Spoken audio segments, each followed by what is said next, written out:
there's this guy, and his name is Chad Wheeler. If you guys don't know who he is an offensive lineman for the Seattle Seahawks, who are now just in their off season. They're chilling, doing whatever they do with their families. But apparently, this guy was doing a little too much because he was arrested a couple days ago because the police responded to a call at his house that there was, it sounded like fighting or whatever. A girl was screaming at the top of her lungs, so neighbors called the police. And when they arrived, they had to force their way into the house. And apparently, he was found strangling his girlfriend because she refused to bow to him. This is some crazy Christian Grey. I don't know what he was thinking this girl was about to do, but he wanted her to bow to him. She refused, and this isn't a random girl. This is his girlfriend. They have been dating, I don't know how long. I didn't look up their, first Instagram post together, but they've been dating for a little bit, and that is his girlfriend. And apparently he asked her to bow to him, like bow down to him, and she said no. And he strangled her several times. The first time she did go unconscious, and then she regained her consciousness. And he, according to her, he was laying in the bed next to her unconscious body. And when she regained her consciousness, he said to her, "Wow, you're alive," and then started to strangle her again. That's when she was like screaming. The cops came. She was taken to the hospital for, she suffered like a dislocated shoulder. She has obviously a bunch of bumps and bruises. And so obviously he got arrested. One of his former college teammates, who is currently a offensive tackle for the Pittsburgh Steelers, decided to go on social media and talk about it. And I thought that he might try to come to his defense, but Zach Banner had this to say. He said, "Chad Wheeler is someone completely different than my roommate and brother at SC. And today I had to come to terms with that. What he did was heartbreaking, and I will never forgive. My thoughts and prayers go out to the victim. She and her health should be the utmost priority." Thank you, Zach, because all too many times we have seen situations, especially in this brotherhood that is the NFL, where players, when I first saw him talk about, oh, my brother and teammate at SC, I was like, oh, great. He's going to be like, well, what I know of him is he was a good guy and he would never do something like this and whatever. No, Zach is holding Chad accountable and said, I'm not forgiving this guy. What this guy did is wrong. Too many times in this league of the NFL, we have seen domestic abuse happen. We forget about them. Like, I remember the whole stuff happening with Brandon Marshall and him, like, beating his girlfriend. I dated a guy who lived in the same building as Brandon Marshall in Miami and said that the police would be called to his apartment all the time. And we sit here and we're watching Brandon Marshall's podcast with Chad Ochocinco, who also headbutted a woman, and we're acting like none of this ever happened. So many NFL players have gotten so many passes when it comes to domestic abuse.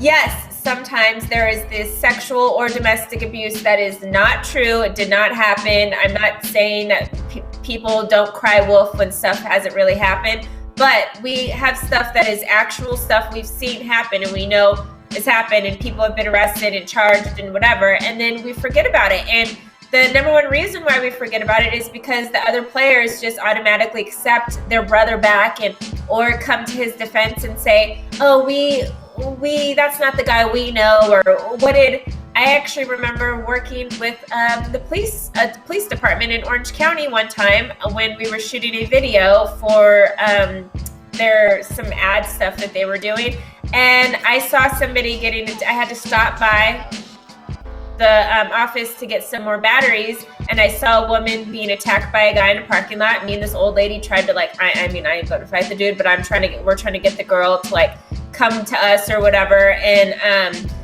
I go back to the police officer. I was like, well, I'm working with a police officer right now. I go back, run over to them, and they're like, oh, haha, what did she do to deserve that then? Like, and the boyhood around, like, making it okay to, like, beat women, or what did the woman do? Because she had to have done something bad to deserve this beating or whatever. And in this case, it being because she didn't bow down to him. I hope this guy never gets a job in the NFL again. I think this is so disgusting. And already athletes, especially football players, have to deal with possibly getting CTE and having, like, you know, these moments where they go into crazy rage, because I don't believe you can be completely sane and play football. It just, you can't run at full speed and try to run into a guy and knock a guy down or knock him. It's just not, nobody naturally thinks that's okay to do. And they're doing that over years and years. You're going to get more brain trauma and injuries in your head, you know? So you are going to have these issues, which a lot of them do have post-career. So to have a moment like this happen in this guy's younger career, like, is crazy to me. Ladies, I'm going to open it up to you guys. Do you have anything that you want to add? Again, I want to say thank you, Zach, that was his really good friend. That was his teammate, one of his best friends in college. They both ended up getting drafted in the league, and they're both playing for their teams now. And he was like, I can't forgive him, basically saying that's not my friend anymore. But what do you think do you think that this is hopefully a start for the culture to change in the NFL when it's concerning domestic abuse, and times it's being okay at the end of the day, and seeing these players again? The Cowboys have brought players back, beat up on women, and then have them back in the league. Other teams have done this. What are your guys' thoughts? Could this possibly be maybe a start to changing that energy that surrounds football? I think it's a tough one, because the NFL has never done a really good job of investigating, you know, the actual truth. And I've always been a fan of that. I've always said, you know, the NFL should stay out of it, let the legal system do what it's supposed to do, and then make a judgment on that. You know, definitely suspend them until that runs its due course. But at the same time, we have seen some cases where it definitely is a woman being vengeful or something like that. So the NFL is in this odd position of, do we suspend this person and let the legal system run its course, even though the evidence shows that these allegations might not be true? Do we act before the judicial system runs its course? Like, you know, what do we do? I think that, and I never give the NFL credit, but I think in these situations, the NFL is always in a weird position, because everybody expects them to make an immediate decision in some way, shape, or form. But I'm a big fan. I'm a big fan of not doing that. And I'm a big fan of let the legal system run its course. So in this case, I definitely think the NFL should definitely, I don't know if I want to say that they need to change the culture, but they need to have a clear-cut thing that says, once the legal system says that this man is guilty, then it's I don't care if you get to plea out and maybe you're just on house arrest, or you're in some sort of, you know, lower grade penalty that says, okay, you are free to work and you can come back to the NFL. No matter what the justice system finds out, if there's any type of guilty, whether it's a misdemeanor guilty or felony guilty, you can never come back to the NFL. But I don't think that the NFL should try to insert themselves into the justice system and figuring these things out. I think they should make action once the justice system makes their decision. Yeah. I mean, I definitely agree with that. I guess my point was the culture that the players have created more so. So that's why I used Zach Banner's tweet, because that was his friend and his whatever. And I think it's the culture of the players being okay, because I know my brothers would not be okay with a dude or friends with a dude on women, you know? So I think it's more that culture. Devin, what do you have to add to that? Well, I think that having that feeling of accountability for your teammates and stuff like that, like being able to stand up and say, I know that what my friend, my teammate, whoever did was wrong, and I'm not going to stand by that. I think that is so important. And yeah, to your point, Britt, I think that it is definitely a step in the right direction for, you know, getting people to hold their teammates accountable. That's really important. At the end of the day, I think that what he did was good when he was like, I can't condone this. I don't I can't stand by and let this kind of thing happen. I am upset that it's just a tiny headline. Like, I'm not hearing anything about this at all. And I think that this should be, now maybe the NFL could do something. Days ago.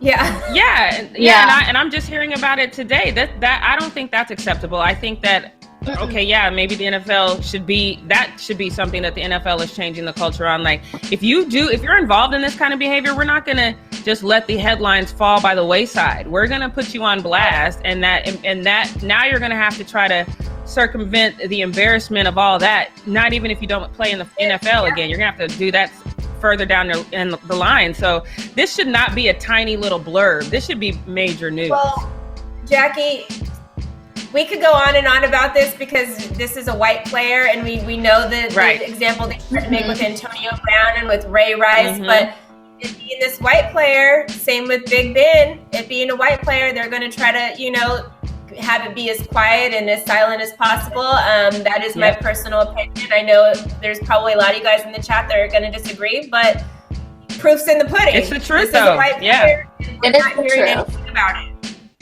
Yeah, they did the same thing with the NFL, the Giants kicker that was beating his wife for years, and the NFL knew about it and covered it up for years. So you're right.